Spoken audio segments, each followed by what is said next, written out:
کتنے ہی لوگ ہیں جو کافروں کے گھر پیدا ہو گئے، جو اہل بیت کے دشمنوں کے گھر پیدا ہو گئے، کتنے ہی لوگ ہیں جو نہ جانے کہاں پیدا ہو گئے، کتنے ہی لوگ ہیں نہ جانے کہاں پیدا ہو گئے۔ کمال یہ ہے، اللہ کا کرم یہ ہے کہ پیدا تم کہیں بھی ہوئے ہو، ہم تمہیں مرنے سے پہلے علی کے دروازے پہ لائیں گے۔ یہ جو موت ہے، یہ جو خاتمہ ہے، یہ جو اختتام حیات ہے، ایک مولانا کتنا ہمارے بزرگوں کے اصطلاحوں میں ہے کہ اللہ ہمارا خاتمہ بالخیر کرے، اللہ فلاں کا خاتمہ بالخیر کرے۔ یہ خاتمہ بالخیر کیا ہے؟ یہ خاتمہ خیر کے ساتھ کیا ہے؟ خاتمہ خیر کے ساتھ ولایت علی کے ساتھ جو خیر پر مرے اس کا خاتمہ بالخیر ہے نا، اور خیر کہتے ہیں محبت علی کو۔ یہ خطابت نہیں ہے، عقیدت ہے جو بیان کر رہا ہوں۔ یہ روایات کی روشنی میں جملہ ہے جو میں نے آپ کی خدمت میں عرض کر دیا، پیش کر دیا۔ جی خیر یعنی علی۔ میدان غدیر میں سرکار نے فرمایا جو آگے چلے گئے انہیں واپس بلاؤ، جو پیچھے رہ گئے ان کا انتظار کرو، اور آواز لگاؤ حی علی خیر العمل۔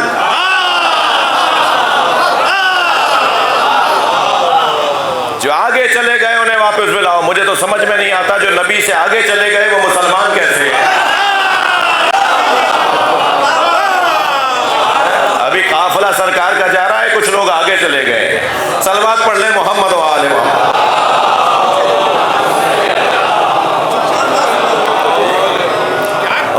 یہ خاتمہ بالخیر یعنی مرنا مولا کے دروازے پر۔ میں یہاں بیٹھے ہوئے اپنے عزیزوں سے کہ جن کے عزیزوں میں کوئی اگر ایسا ہے کہ جو ابھی علی کے دروازے پر نہیں آیا ہے، تو رشتہ داری کا تقاضا یہ ہے کہ جا کے اس کی کونسلنگ کریں۔ تبلیغ کرنا صرف مولویوں کا کام نہیں ہے، ہر اس شخص کی ذمہ داری ہے جس کے دل میں علی بستا ہے کہ وہ پہنچائے مولا کی محبت کو اور مولا کے دروازے پر آنے کی برکتوں کو۔ خاتمہ بالخیر، موت کو اولویت حاصل ہے، لہذا وہ ارشاد فرما رہا ہے الذی خلق الموت والحیات۔ وہ اللہ، وہ مالک اور قادر جو خالق موت و حیات ہے، خالق حیات و موت نہیں۔ یہ آیت ہے بھائی، آئندہ ایڈیشن میں ٹھیک میں اپنا کلام کرتا ہوں، قرآن کو ٹھیک کرنے والے کو ٹھیک کیا جائے گا۔ جو قرآن پر شک کرے اس پر شک ہونا ہے، اس کی گمراہی پر یقین ہونا ہے۔ تو یہ قرآن ہے الذی خلق الموت والحیات، وہ اللہ جس نے موت اور حیات کو خلق کیا ہے۔